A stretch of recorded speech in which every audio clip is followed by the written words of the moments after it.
You're watching Mets Daily. I'm Jake Brown at Jake Brown Radio. Smash that thumbs up, subscribe to the channel, click join to become a Mets Daily Insider, including our exclusive video from over the weekend. And make sure you share the channel. All right, enough exchanging pleasantries.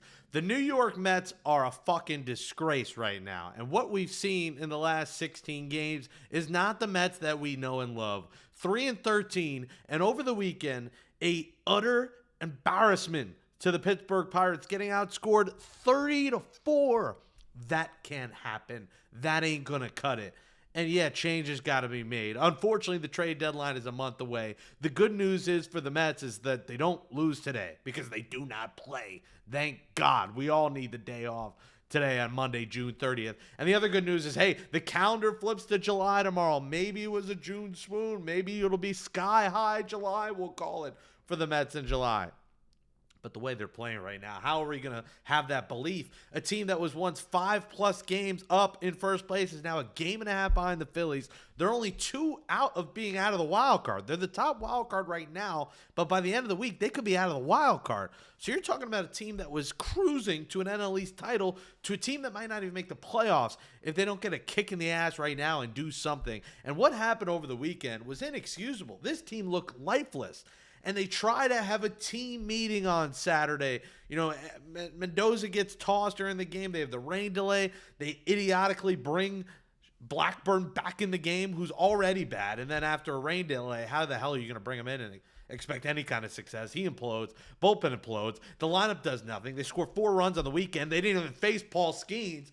They couldn't hit a Long Island duck, a Bridgeport bluefish, a blue claw, a blue fish, a red. I don't care. Whoever you threw out there, they were beating the Mets. And that is not Mets baseball. And that is not what we signed up for. And that is not for a fan base that is selling out weekday games, that is 5th in baseball in attendance, that has set record attendance numbers. You're going to tell them to come this summer with this product? Something's got to give. Something's got to change. That was disgusting. To the last place Pittsburgh Pirates. We talk about Pittsburgh being a house of horror. That was Chucky. That was Jaws. That was an Oscar winner.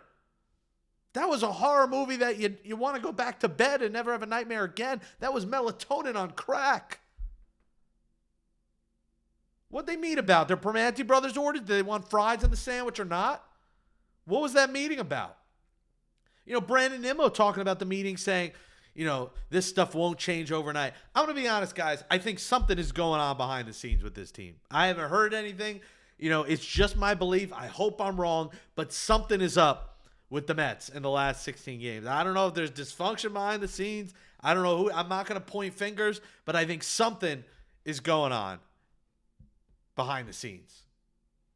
And you want to talk about this offense? You know, you can't fire players. There's not really a trade to be made in June. They're going to be active at the deadline, assuming they don't utter collapse here in the next couple of weeks. How about you fire Eric Chavez? How about you shake things up and fire the hitting coach of the worst team with runners in scoring position in all of baseball? I mean, they suck with runners in scoring position. And you see guys go to the minors and crush it, then they come here and they don't. And I'm not saying it's not the player. It's always the player first, but someone's got to be held accountable. Carlos Mendoza is not getting fired. He is a manager of a team that went 2 wins away from a pennant. He's in his 2nd year as a manager. I think the players do like him. He's a Spanish-speaking manager, which I think helps. You know, he's even-keeled. I do think Carlos Mendoza is a good manager. I don't think a 3-13 stretch, you know, makes me believe he's not. I've always said I like him as a manager. I had no complaints about him last year. I get complaints about Eric Chavez, especially because he's a guy who's, you know, fighting people on his Instagram stories.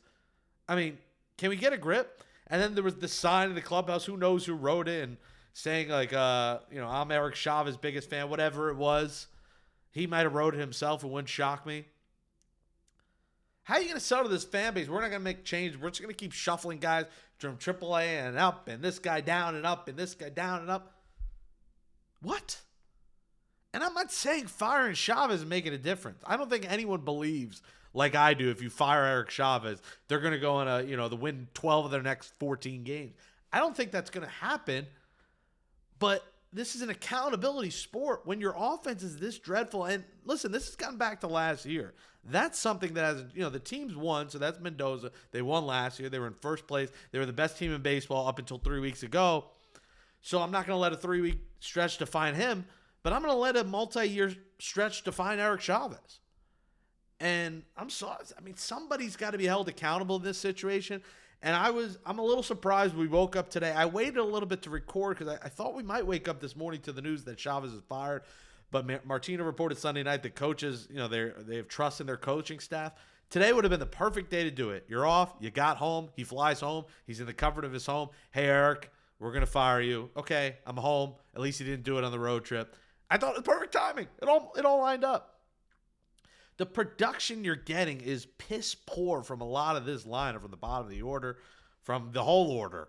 Lindor's struggling. I'm not going to hate on Lindor. He's going to get it going. I think he just had a bad month. Remember, he had a great April. Usually it's a bad April. He decided to have a bad June. He also broke his toe in the middle of the month, so that didn't help either.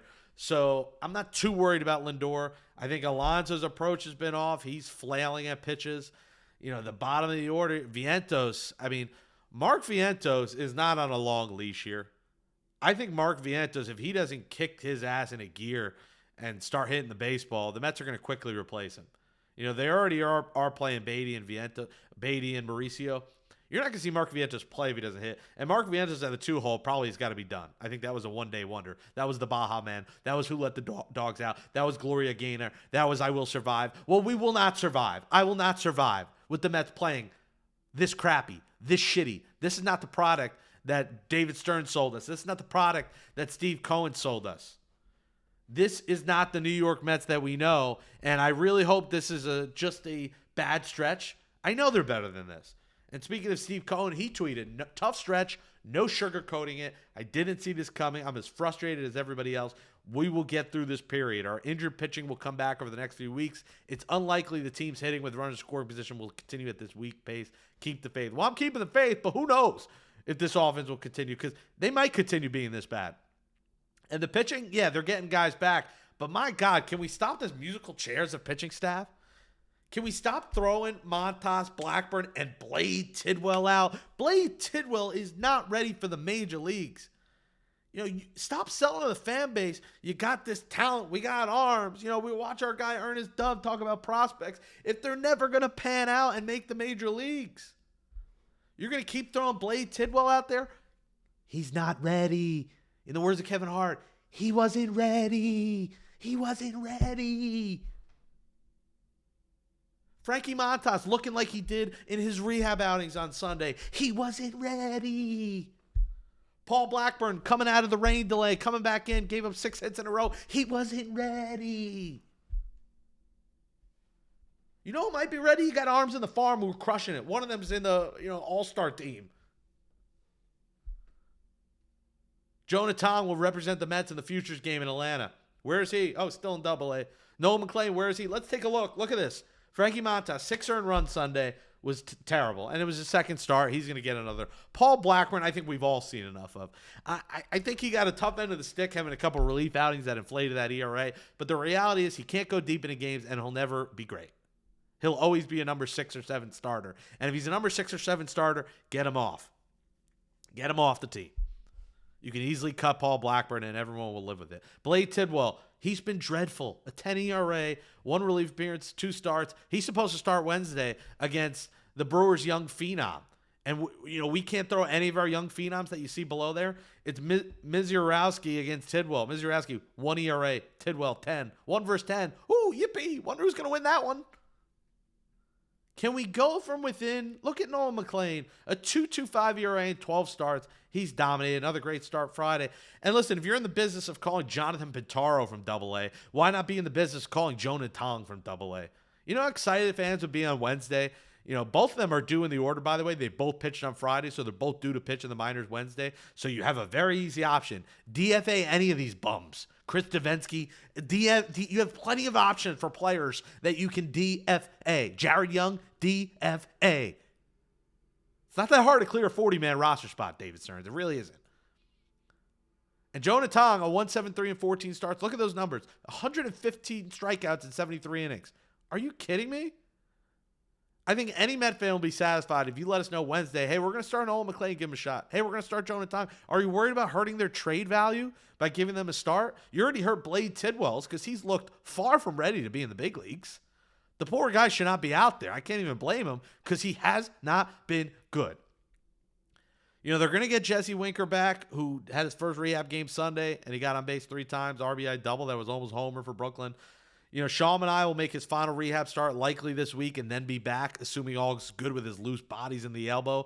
And then we expect Kodai Senga back later in July. But give these guys a shot. You got to give us a shot, in the words of Terry Collins, because the Mets' ass is in the jackpot. And I don't even know if that relates here. But something's got to give. Enjoy the off day today. I'm not happy. We'll see you tomorrow. Maybe they win one game with Peterson against, of course, they got to face Peralta tomorrow. All the matchups favor the Brewers this week. And then the Yankees come to town. And then we got to see Blackburn Friday, Montage Saturday. Yippee! The fireworks are going off. There's going to be 10 homers hit off Montas and Blackburn. Blackburn's going to give up 10 homers on fireworks. And then they're going to shoot fireworks in the air and say, Happy 4th of July, America's pastime, Paul Blackburn. Give me a fucking break. Subscribe to Mets Daily below. Smash that thumbs up. Comment what you think. Are you pissed off? What should the Mets do? We're not talking trade rumors today. I had a vent. This is a disgraceful brand of baseball. Turn this around. You're back home Tuesday. Get this thing right. The calendar shifts to July. Show us that you got some life. Show us that you got some heart. Because this fan base is heart. We do believe. I do believe that you can do it. But something's got to give here. And if you're not going to fire a coach, then these players, it's time to step up. You say you like the coaching staff. You say you believe in your coaches. Show it. Play some fucking baseball. Let's go, Mets. Talk to you tomorrow.